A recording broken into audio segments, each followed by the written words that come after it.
नमस्कार।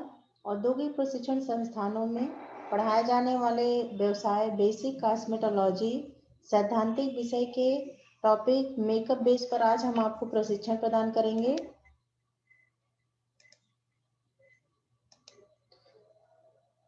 चलते हैं स्लाइड पर।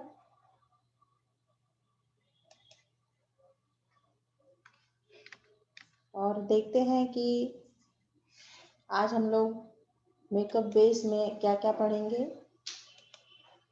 सबसे पहले परिचय।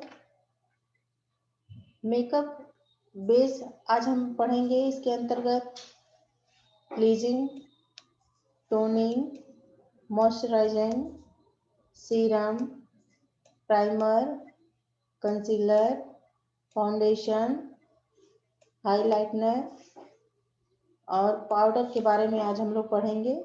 चलते हैं नेक्स्ट स्लाइड पर।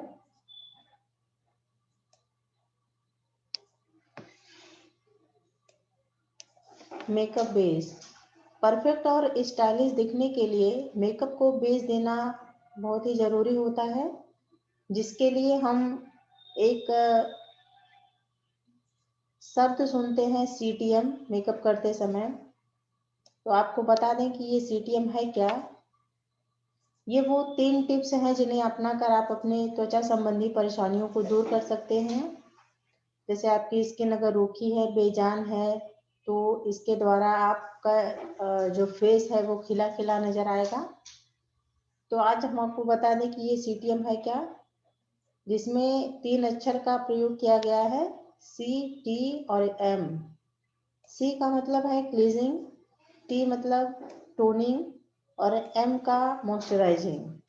मतलब फेस पर क्लीजिंग करना है सबसे पहले, उसके बाद नेक्स्ट है टोनिंग करना है फेस को और लास्ट में मॉइस्चराइजिंग। ये 3 स्टेप है जिसे हम CTM कहते हैं। तो सबसे पहले देख लेते हैं कि क्लीजिंग क्या है। क्लीजिंग का मतलब होता है चेहरे की सफाई। ये सफाई आपके जो फेस की जो ऊपरी परत है इसी से नहीं, बल्कि अंदरूनी परत से भी आपके फेस की सफाई होती है इसके अंतर्गत, जिसको हम डीप क्लीजिंग कहते हैं। इसमें जो है दिन भर की भाग दौड़, काम और थकान के बाद आपका चेहरा अक्सर डल नजर आने लगता है और फेस गंदा हो जाता है। ये डलनेस दूर करने के लिए ज़रूरी होता है कि हम अपने चेहरे की सफाई करें। इसके लिए हम ग्लेजिंग करते हैं। इसके अंतर्गत हमारी स्किन की गहराई से सफाई होती है। ग्लेजिंग करते समय हमें कुछ बातों का ध्यान देना चाहिए। जैसे क्लिंजर जो होता है वो चेहरे पर मसाज हल्का सा करके और फिर कॉटन से उसको पोंछ देना चाहिए। नेक्स्ट है क्लीजिंग के बाद चेहरे को पानी से नहीं धोना चाहिए। जब भी आप क्लीजिंग कर रहे हो तो पानी से चेहरा मत धोइए।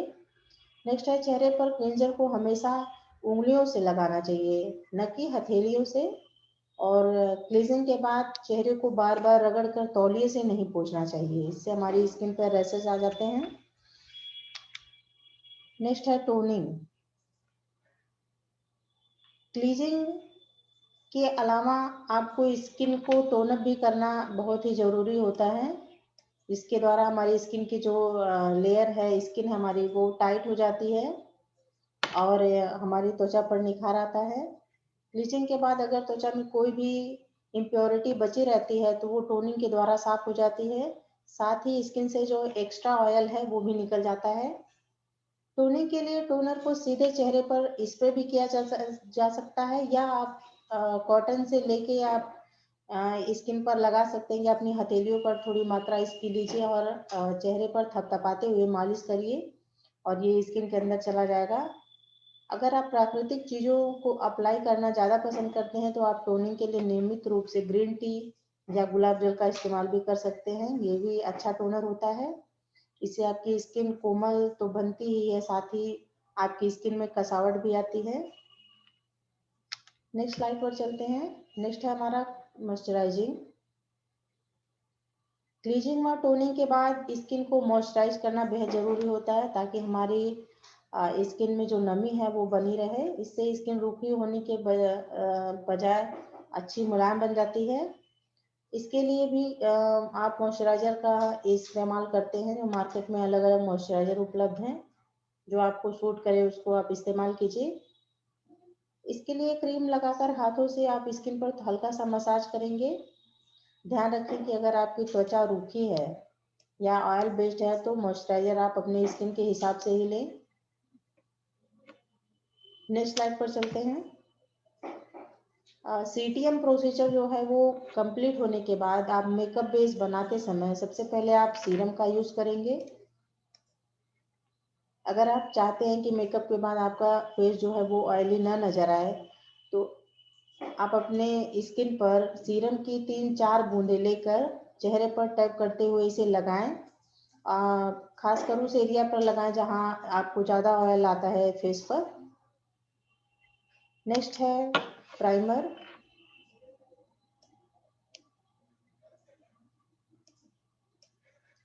मॉइस्चराइज करने के बाद स्किन को मेकअप के लिए तैयार किया जाता है। अब आप फाउंडेशन लगाने से पहले जो दूसरा सबसे ज़रूरी काम है जो आप प्रोडक्ट यूज़ करेंगे फेस पर वो है प्राइमर। प्राइमर मटर के दाने के बराबर लेकर इसे चेहरे और गर्दन पर अच्छे से लगाएं। प्राइमर स्किन को फाउंडेशन के लिए तैयार करती है और इसे लगाने से फाउंडेशन आसानी से एक समान स्किन पर लग जाता है। ये एक पतली सी लेयर आपकी स्किन पर बना देता है जिससे आपका जो फाउंडेशन है वो अच्छी तरह से स्किन पर फैल जाता है और पैचेस नहीं नजर आते। और आपके स्किन पे जो पोर्स होते हैं वो किसी किसी की स्किन में थोड़े बड़े होते हैं तो वो एक समान हो जाते हैं, फिल हो जाते हैं पोर्स। तो उसके बाद फाउंडेशन अच्छे से लग जाता है। एक तरह से आप प्राइमर को पटरी की तरह बोल सकते हैं जिस पर फाउंडेशन नुमा रेल चलती है। तो प्राइमर ना लगाया जाए तो स्किन का जो आपका बेस बन रहा है फाउंडेशन वो बिगड़ने का खतरा रहता है। आप यहाँ पे पिक्चर में भी देख सकते हैं ये जो ओपन पोर्स हैं ये प्राइमर लगाने के बाद आपकी स्किन इस तरह से हो जाती है एक समान और हल्की सी इस पे चमक भी आ जाती है। तो इस तरह से आप प्राइमर का यूज करिए फाउंडेशन लगाने से पहले।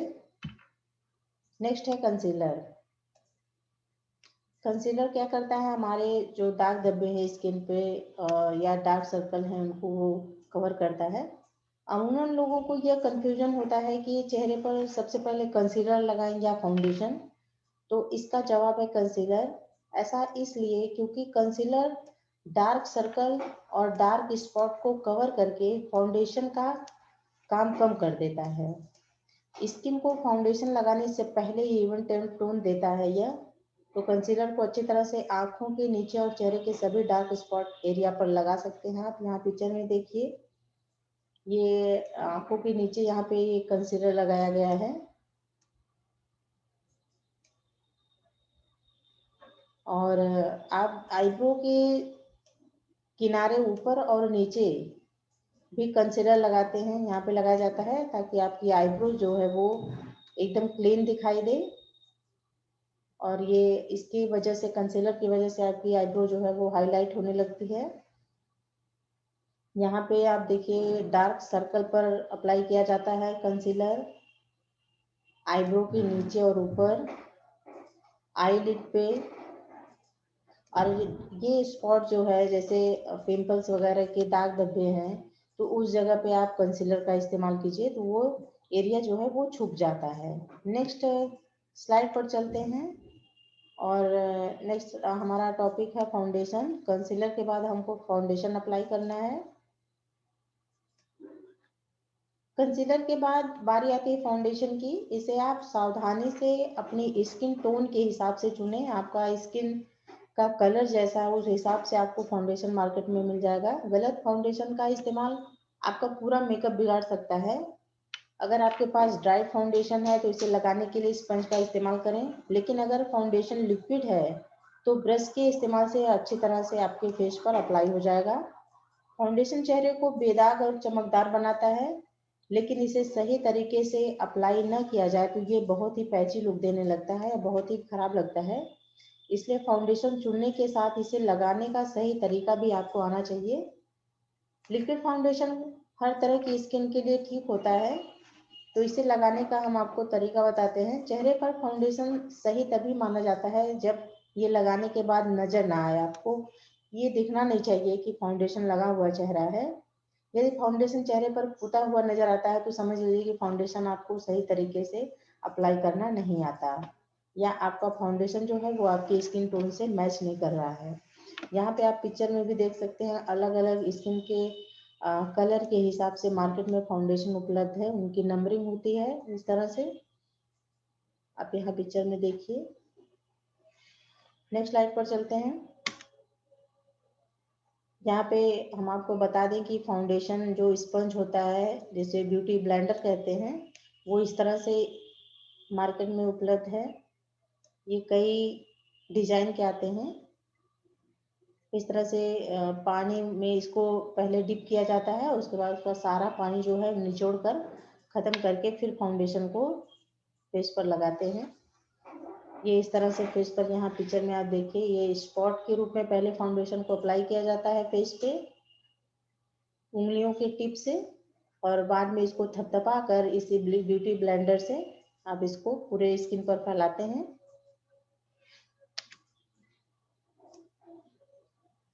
कैसे लगाएं फाउंडेशन, यहाँ हम आपको बता दें कि फाउंडेशन को कैसे अप्लाई किया जाता है फेस पर। लिक्विड फाउंडेशन को पहले अपने हाथ में लें, इसके बाद इसे डॉट डॉट कर अब पूरे चेहरे पर लगाएं, और अब एक ब्रश से फाउंडेशन को अच्छी तरह पूरी स्किन पर फैला लें।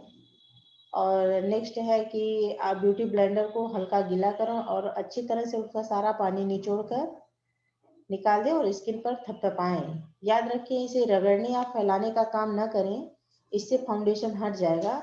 इसे केवल थपथपाते हुए पूरे चेहरे पर ब्लेंड करें, इससे फाउंडेशन अच्छी तरह से स्किन में मिक्स हो जाएगा।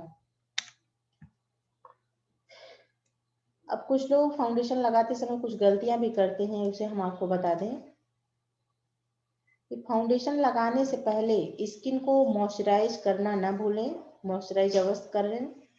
नेक्स्ट है प्राइमर न लगाकर सीधे स्किन पर फाउंडेशन अप्लाई करना। जो लोग बिना प्राइमर लगाए स्किन पर सीधे फाउंडेशन लगा लेते हैं, ये भी गलत है। और फाउंडेशन को बहुत ज़्यादा ब्लेंड करना, बहुत लोग बहुत ही ज़्यादा ब्लेंड करते हैं उसको, कभी कभी उंगलियों से बहुत ही ज़्यादा उसको मिक्स करते हैं, तो भी फाउंडेशन जो है स्किन से हट जाता है। फाउंडेशन को रगड़ते हुए ब्लेंड करना, बहुत लोग फाउंडेशन को रगड़ते हुए ब्लेंड करते हैं, चाहे वो स्पंज हो चाहे उंगलियां हो, तो ये भी गलत है। फाउंडेशन को ऊपर से नीचे की ओर ब्लेंड करना, याद रखिए हमेशा फाउंडेशन को नीचे से ऊपर की तरफ ब्लेंड करना चाहिए, इसे हमेशा नीचे से की ओर से ब्लेंड करें। और नेक्स्ट है फाउंडेशन लगाने के बाद फाउंडेशन लगाने के बाद बनाना पाउडर लगाकर इसे सेट ना करना। जैसे लूज पाउडर होता है, उसे आप बाद में फाउंडेशन लगाने के बाद कुछ लोग नहीं लगाते हैं, तो ये भी गलत है। फाउंडेशन लगाने के लिए बहुत ही धैर्य के साथ इसे ब्लेंड करना चाहिए, क्योंकि इसकी खूबसूरती तभी निकलती है जब ये बहुत ही अच्छे तरह से स्किन पर लगा रहता है, अन्यथा ये आप बहुत ही बैड लुक देता है। नेक्स्ट स्लाइड पर चलते हैं। नेक्स्ट टॉपिक हमारा है स्लाइडर, हाइलाइटर। इसमें क्या है कि मेकअप एक बहुत ही इसका मेकअप का बहुत ही ज़रूरी हिस्सा होता है हाइलाइटर। इसके द्वारा हमारा फेस जो है वो चमकदार बनता है। तो हाइलाइटर क्या होता है, जैसा कि नाम से ही लग रहा है कि यह चेहरे के ज़रूरी हिस्सों को हाईलाइट करता है, चमकाता है उन्हें। तो यह आपके चेहरे को अधिक ब्राइट, खुला, हाइड्रेट और चमकदार लुक देता है। कहाँ आपको फेस पर किस पार्ट पर आपको हाइलाइटर लगाना है, ये हम आपको बता दें। जहाँ आपको अधिक डायमेंशन चाहिए, जैसे ललाट, गाल, चिक बोन, नाक, ब्रो, ब्रो के ऊपर, ब्रो बोन पर, ये ऐसा हिस्सा होता है जहाँ पे लाइट का इफेक्ट बहुत ही ज़्यादा पड़ता है। सामने से ये देखिए, यहाँ पे ललाट पर, ये नाक का जो ऊपरी हिस्सा होता है, और ये लिप्स का ये हिस्सा होता है, चिन होती है, ये ब्रो बोन जो होती है यहाँ पे, तो ये हिस्सा जो होता है इस पे हाइलाइटर लगाते हैं हम। यहाँ पे हाइलाइटर लगाने के बाद फेस किस तरह से चमक रहा है, ये भी आप देखिए पिक्चर में। यहाँ देखिए ब्रो बोन पर हाइलाइटर का यूज़ किया गया है, ये चिक बोन पर, और ये लिप्स पर यहाँ पे आप देख सकते हैं, नोज के टिप पर। तो ये बहुत ही अच्छा लुक देता है हाइलाइटनर जो होता है। अब नेक्स्ट स्लाइड पर देखते हैं कि हाइलाइटर कैसे लगाते हैं फेस पर। आप चाहे तो इसका प्रयोग कई तरीके से कर सकती हैं, चाहे तो ब्रश से लगाएं या फिर गीले ब्यूटी स्पंज से, या किसी बेहतरीन ब्राउज़र या अन्य कॉस्मेटिक जो प्रोडक्ट्स हैं इनमें मिलाकर आप बहुत ही अच्छा लुक पा सकती हैं। यही वजह है कि हाइलाइटर का प्रयोग सीखना आपकी टू डू लिस्ट में शामिल होना चाहिए कि कैसे हम हाइलाइटर को यूज़ करें, कैसे लगाएं कि हमारा फेस बहुत ही अच्छा सुंदर दिखे और चमकीला दिखे। हाइलाइटर के जरिए सही ग्लो पाने के लिए आपको इसे सही जगहों पर लगाना आना चाहिए। अमूमन अमूमन जो है हाइलाइटर को चेहरे के उन्हीं हिस्सों पर लगाना चाहिए जहां सूरज की सीधे किरणें पड़ती हैं, जैसे आपका ललाट हो गया, नाक हो गई, चीक बोन्स हो गया, ऊपरी होठ का हिस्सा जो हो गया, चिन हो गई। हाइलाइटर का मतलब यह नहीं है कि यह ओवर द टॉप दिखे, इसका मतलब है कि आपको यह हाइलाइटर लगाने के बाद भी आपका जो फेस है वो नेचुरल लुक दे। नेक्स्ट स्लाइड पर चलते हैं। पाउडर बेस बनाते समय आप कंसीलर, फाउंडेशन, प्राइमर इन सब का यूज करने के बाद आपका सबसे लास्ट जो है वो स्टेप होता है कि पाउडर से आप ये जो आप फाउंडेशन वगैरह लगाएंगे इसको एक तरह से सेट कर दिया जाए स्किन पर। अगर आपकी स्किन जो है वो ऑयली है तो आपको मेकअप का बेस लगाने के बाद चेहरे पर ब्रश के इस्तेमाल से कॉम्पैक्ट पाउडर लगाना चाहिए। नहीं तो केवल उन एरिया पर ही आप पाउडर लगाएं जहां पर ऑयल ज़्यादा नजर आता है। कॉम्पैक्ट पाउडर को पूरे चेहरे पर लगाने की बहुत ही ज़्यादा ज़रूरत नहीं होती, या जिनकी स्किन बहुत ड्राई होती है उनको भी नहीं लगाना चाहिए। आप यहाँ पिक्चर में देख सकते हैं कि कॉम्पैक्ट पाउडर इस तरह से स्टिक फॉर्म में आता है, ये लूज पाउडर है। तो ये हो गया मेकअप बेस कैसे हम बनाएं ताकि हमारा फेस बहुत ही अच्छा हो, और इसके बाद हम बाकी मेकअप का जो प्रोसीजर है वो पूरा करें। तो आज हमने आपको मेकअप बेस बनाने पर आज आपको हम प्रशिक्षण प्रदान किए। आशा करते हैं कि ये आपके उज्जवल भविष्य में काफ़ी मददगार साबित होगा। नमस्कार, धन्यवाद।